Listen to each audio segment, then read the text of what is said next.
Γεια σας. Αυτή η εικόνα είναι ακριβώς όπως τραβήχτηκε.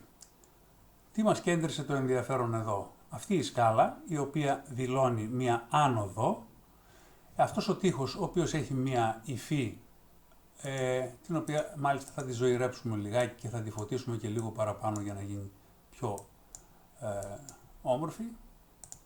Και έχει και ένα σύνθημα, το οποίο σύνθημα δεν μας αρέσει καθόλου και θέλουμε να το σβήσουμε. Ναι, μεν δεν μας αρέσει, αλλά επειδή αυτό που θα κάνουμε έχει σχέση με συνθήματα σε τοίχους, θα πρέπει να δούμε πώς είναι γραμμένο. Δέστε ότι όπως το έχει γράψει το σπρέι, η υφή από κάτω του τοίχου εξακολουθεί να υπάρχει. Δεν εξαφανίστηκε.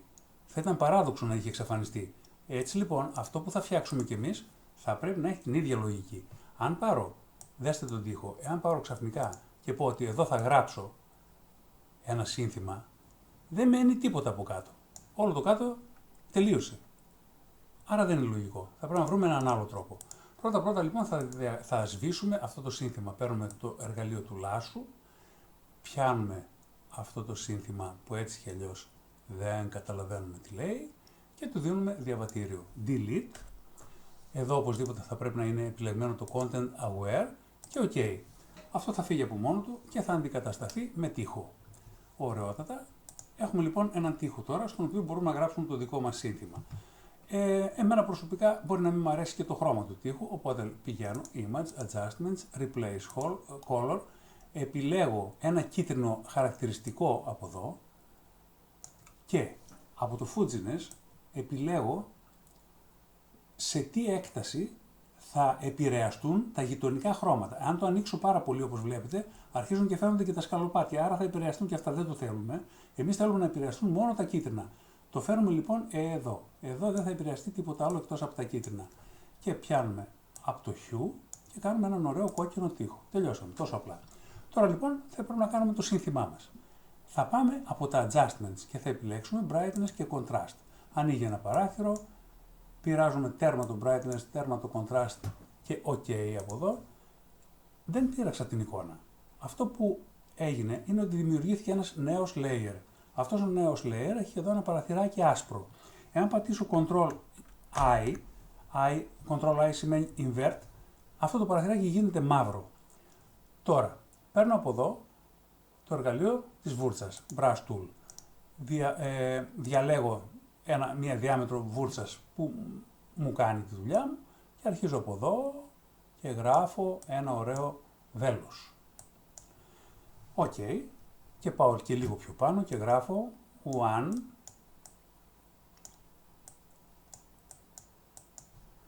way.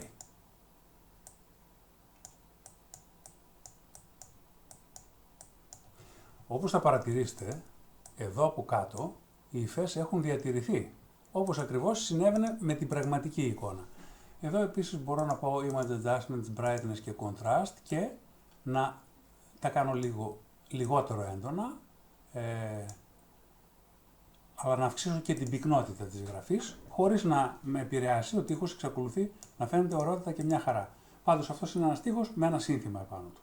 Λοιπόν, εάν θέλω να κάνω και άλλες δουλειές εδώ, και άλλες διαφοροποιήσεις, μπορώ. Πάω πάλι στο background και λέω τι δεν μου αρέσει. Δεν μου αρέσει το χρώμα της γλάστρας. OK, πηγαίνουμε και διαλέγουμε από τα adjustments το color balance και ανοίγοντας από εδώ, πηγαίνω και λέω τη γλάστρα, εγώ θα την ήθελα να γίνει μπλε. Ωραιότατα. Όπως βλέπετε, άνοιξε ένας νέος layer που λέει εδώ color balance και είναι άσπρο το τετραγωνάκι. Control είπαμε και J, γίνεται μαύρο το τετραγωνάκι, παίρνουμε πάλι το εργαλείο της βούρτσας και από εδώ αρχίζουμε να βάφουμε χρωματίζοντας τη γλάστρα, πάλι διατηρώντας τις υφές της όμως. Αυτό είναι το ουσιώδες στην ιστορία, ότι εδώ διατηρούνται οι υφές. Λοιπόν, αυτό που έκανα μου ξέφυγε λίγο και βγήκα και παρά έξω. OK, παίρνουμε τη σβηστήρα και αυτό που είναι το επιπλέον το σβήνουμε. Έχουμε λοιπόν αυτή την εικόνα. Αυτή η εικόνα ήταν η αρχική και αυτή η εικόνα είναι η δική μας εικόνα. Ελπίζω να έγιναν όλα κατανοητά. Σας εύχομαι καλή επιτυχία εάν το προσπαθήσετε.